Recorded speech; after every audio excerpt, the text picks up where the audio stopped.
So that's what I do, little by little. But it's difficult because the national societies, like NZART, ARRL, RSGB, do think like you do. And they are not doing all they could to change the optics. They live in the past. Every time they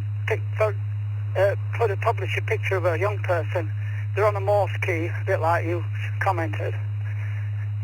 So the optics are there. They're not on a mobile phone, an iPhone 16 Pro Max, trying to promote modernism. They promote something that they used on the Titanic, and that sank. So that's what we're up against.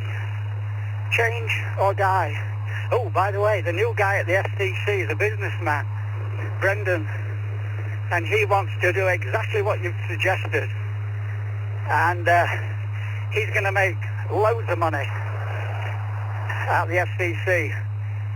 So watch this space, HI.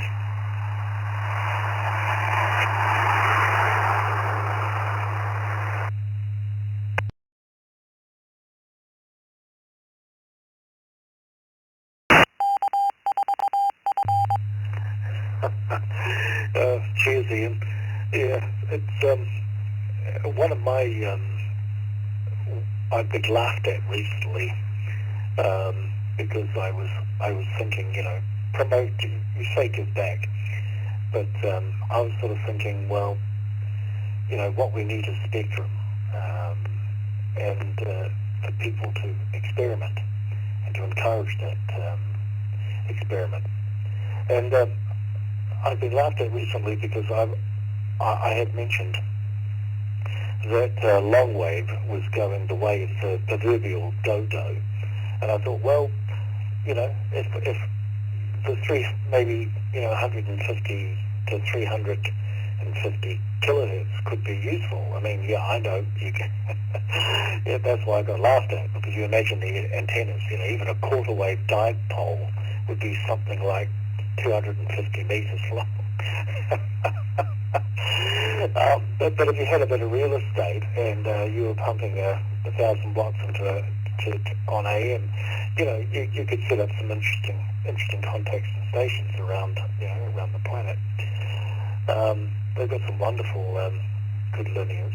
But hey, I'm just dreaming a little bit, really. But there is nothing wrong with being a little bit optimistic. I'm thinking that because we're all sort of on sort of little bits of spectrum, which we are in essence, if you will, we're there as a courtesy to the primary or secondary users of parts of spectrum. So all I'm saying, it's a privilege, right? So we're privileged to be there. I was thinking perhaps it might be about time that amateur radio operators should think if something comes up, buying a bit of spectrum. So yeah, that's a bit laughable too.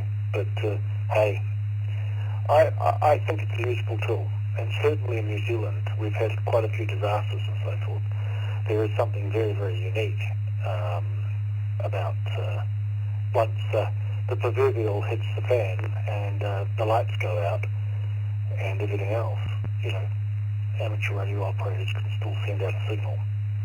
Back to you.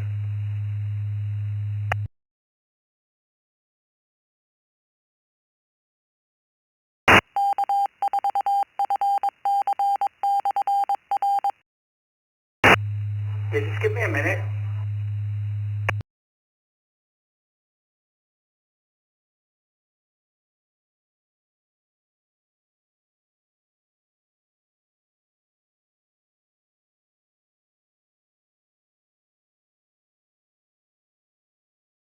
From G3ZHI.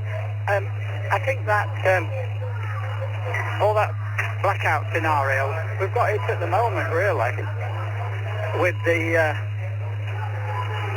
sun. I've just had this solar event. So you can't rely on the sun 100%. Because imagine if there was a disaster and, you got a blackout on radio. So you're at the mercy of the sun in that scenario. Whereas the internet could be more reliable. You've got to think about all cases with it all. The other thing is that, you've got to bear in mind that radio equipment today is built by robots in China, just populating boards. And the amount of experiments that people carry out is probably minuscule.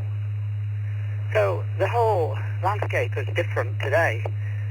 We have to think about that, because that will only get more extreme as time marches on. Because it's not going the other way. You're not getting more experimenters inventing. People aren't building walkie-talkies. They're buying them on eBay. They've had them for years. So I've never seen anybody that's made a walkie-talkie, or probably would do, or could compete with the commercial China world with it all. So we've got to move on. Okay, I'm just outside my store now on first stop, but lovely to talk to you, and I'll make this my final. And 73 G3 ZHI in England.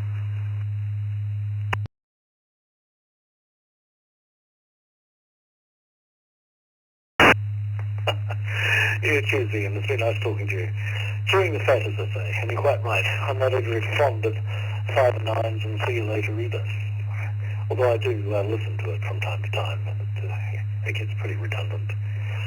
Yep, I understand what you're saying. All in all, in emergency circumstances, I know from New Zealand's experience, power outage was power outage, and that was it. And basically areas were shut off. I'm referring to, of course, the Gabriel storm that hit the east coast of the North Island. And basically, it was a national emergency, and so that was it. Everything severed, nothing working. So that was an experience. But yeah, and I believe the amateur radio lads here in New Zealand did their bit, and pass messages and so forth. I don't think they got a mention at all, but we don't need to pat ourselves on the back. We know we do the work, and that's all that matters. Thanks, lovely talking to you. 73s, man. All the best. It's just coming up to about 10:30, so I'm going to go to bed. Cheers, man. Bye-bye.